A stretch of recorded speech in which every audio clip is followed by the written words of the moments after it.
Hello friends, subscribe to my channel and press the notification bell on that you get every video notified.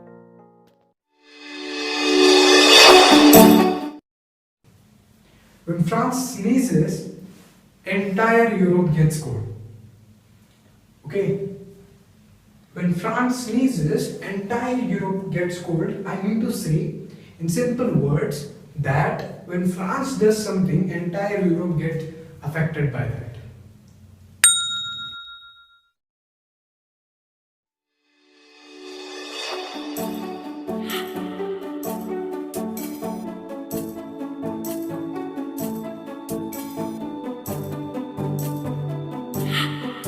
Hello friends and Vande Matra. Today in this video we will be learning about French Revolution. Okay, today in the video you forget that we are learning about history, but we are learning and discussing about what happened in the France at 18th century. Okay, we will discuss this topic very interestingly. I will build your excitement and interest in history today in this video. So let's begin with the video and learn more and more things about history. So friends, let's learn this French Revolution and through the first part. So we have made the series of this lesson and also about the history lessons for the 9th class. You can just go right back to it and learn and come and again learn more things. Okay, so now let's go to the 1774. No, sorry, let's come back to 1789. Let's take a flashback of the lesson. Okay, what happened? The Paris was in the state of alarm. Okay, then what happened was the Louis XVI sent some troops to the cities. Okay, so when the Louis XVI, the king of France, sent some troops, the rumor spread that the troops had come to attack the people. Okay, so the people thought that we were disarmed. They were not armed, so they should have some weapons. So they attacked on the Bastille fort. Okay, with the reason that they may get any weapons to attack with them or to get defense. Okay, so they attacked on the Bastille and they broke it down because it symbolized the despotic power of king. Remember the very important thing, that is, it symbolized the power, despotic power of king. So they broke it and those broken pieces were sold as the souvenir. This souvenir tells us that the souvenir were sold in the market as a memory.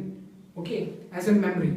Okay, so now what happened was the commander was killed and the people who were jailed in the Bastille fort, they were left, and there were 7 in the number. Okay, so this is given on the first page.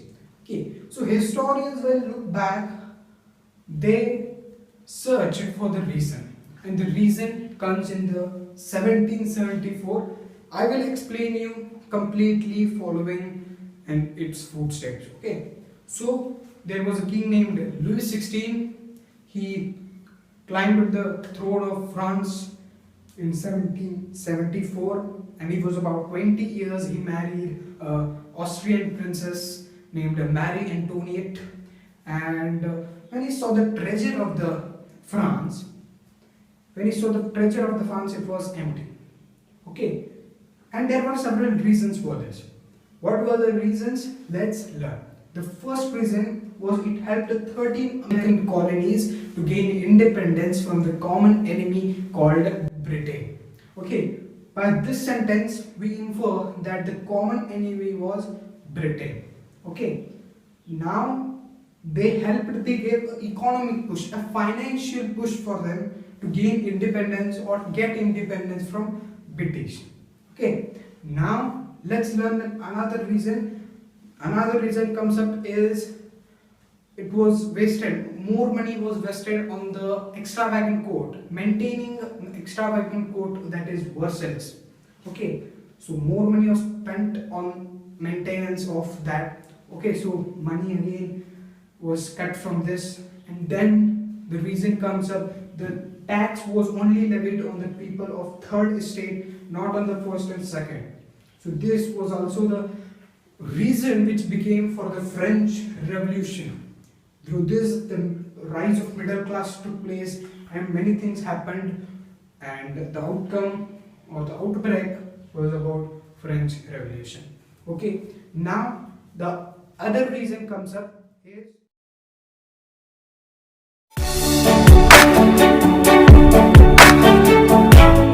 becomes now is maintaining the code and maintaining all the universities, army. So as the money went in those things, the Louis XVI was confused totally what to do. The treasury is completely empty.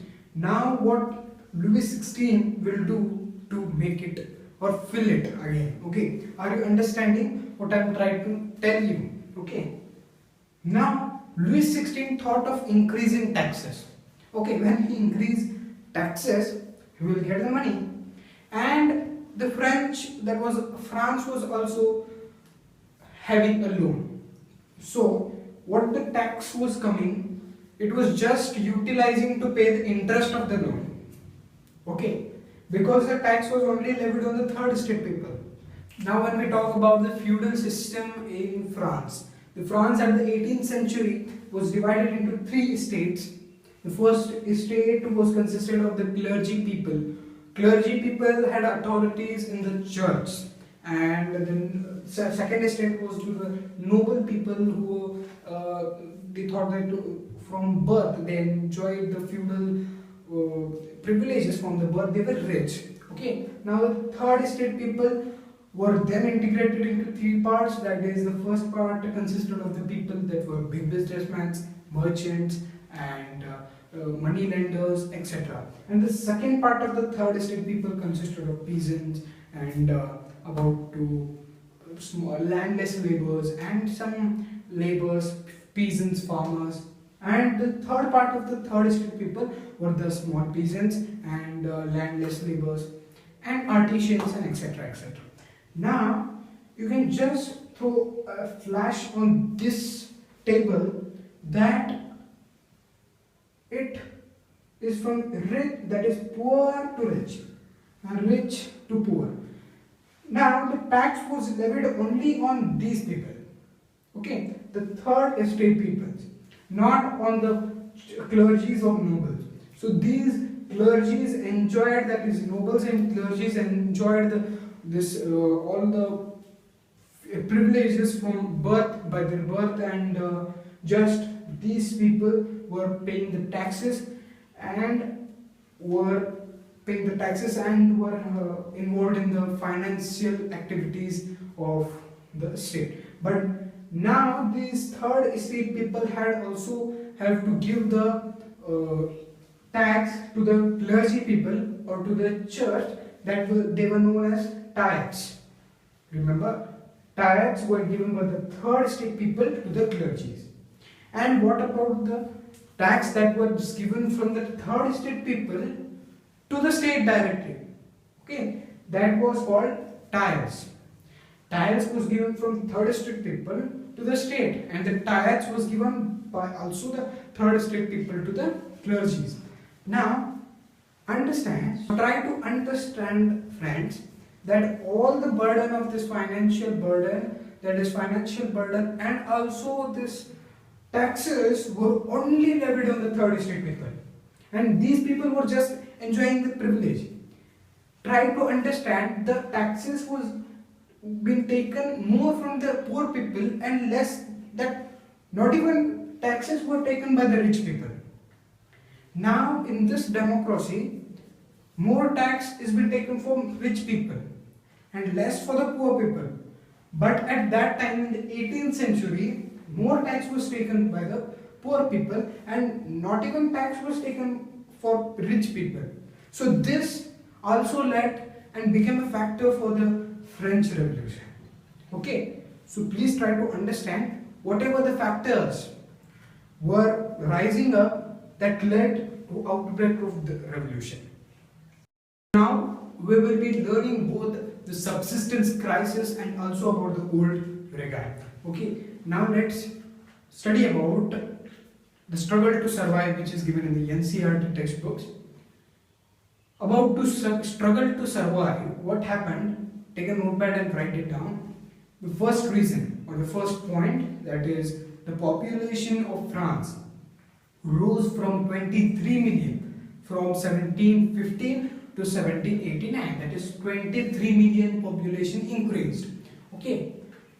Now production should also be increased, but no, the food grains, that production of food grains did not keep pace with the production of, that is, population. Okay, are you understanding? The as how much the population is, that much production was not being done. Okay, so what happened? The food grains, the price of food grains also rose. Then what happened? The most people were employed as laborers, but the salary was not, the wage was not keeping a pace with the price of bread. So what happened? The owner kept the fixed wage to the worker, but the price of bread was increasing. So it became a problem to the poor people in France, especially for the two parts, that is second and third part of the third estate people. They were laborers. Most of the people were laborers, peasants, farmers. So what happened? The wages were fixed, but the price of bread was rising. But the wages did not keep pace with the rise of price in bread. So the things got worse at the time of drought or flood, at these times. Okay, so that time it came to be known as subsistence crisis, and they also told it as old rig.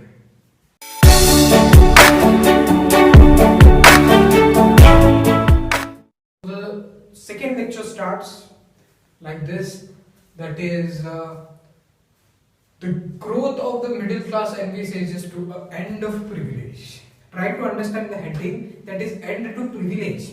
What it's trying to tell you, that is end to privilege, the privileges that were given by birth to the people of clergy and the people of nobles. Okay, so these privileges which were given to them were abolished. Okay, so the end to privilege was envisaged by the middle class people. The middle class was rising in this century, that is now when in the 23rd century or in the 25th century, when the books could be written, and the books could be written like the 21st century saw a rise of artificial intelligence, it saw a rise of internet technology, computers, like this. Okay, so now in the 18th century, France saw a rise of a social group, that is social group named middle class. Who are middle class and how they grew as middle class?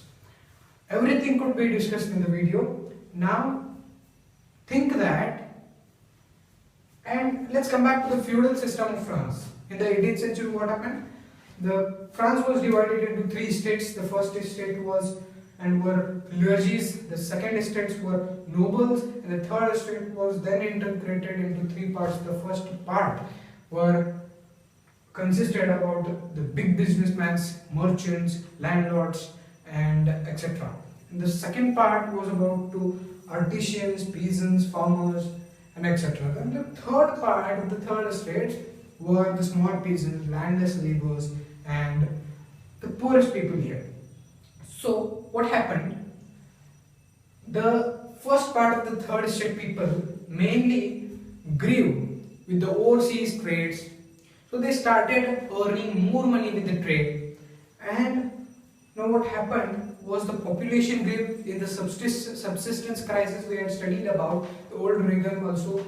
So the old regime was going on and the subsistence crisis was also being in the place. Now what happened? The population rose, but the production was not keeping pace with that. So what happened? Now the food was getting more price. So the price of wheat, grain, or any food, I can say price rose. Now what happened? The big businessmen, merchants started earning more, and when the money started coming to them, they started criticizing the king that why should only we pay money? We pay taxes. Why should only we pay taxes? Except as there are clergies and nobles, why don't they pay money even if they are richer than us? So they started criticizing, they started asking the king that why should only we pay taxes? So now the middle class people were educated one. They were lawyers, doctors. I mean to say is they had idea of equality, they had an idea of uniformity, freedom, democracy, and everything about this. So they started asking for equality in the society of France. So you all know that the France society had feudal system. So these people started revolting against the king, Louis XVI. And as Louis XVI was decided about to again increase the taxes. What happened? He cannot himself declare or increase taxes. He had to call a state general meeting. So now another very important topic about the philosophers. Philosophers played very important role in bringing up the change in France and also for the factors for the French Revolution. Now many things. And coming